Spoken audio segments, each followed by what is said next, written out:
3/2024 cholera निवासी राजेंद्र प्रसाद मिश्र घरे नथिबा बेले घर भांगी किछि दुर्बृत्त घर भांगी विभिन्न सुना गहना चोरी कर रिपोर्ट होइथिला।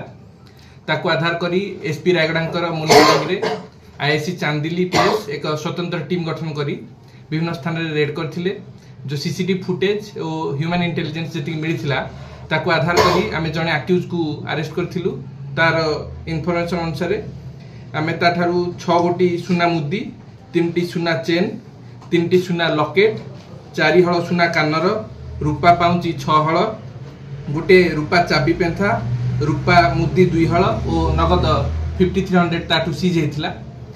से मानिथिला कि ता पूर्वरु घटिथिबा केस नंबर 298 जोटा कोलोरा अमला भट्टा एरिया रे हाउस बर्गलर हेतिला सेथिर मध्ये इन्वॉल्व थिला। सेपरी हमर रायगड़ा थाना रे गत 25/11/2024 रे बाइक चोरी रो एक रिपोर्ट आस्थिला।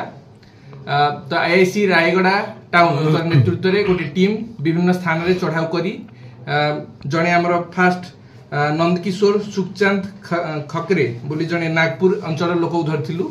तार इन्फॉर्मेशन अनुसार आमे ता 2टी बाइक 2 जन रिसीवर ठु सीज करथिलु। एभली आमे रायगड़ा थाना रे 3टी बाइक रिकवरी करे सफल होइछु। धन्यवाद।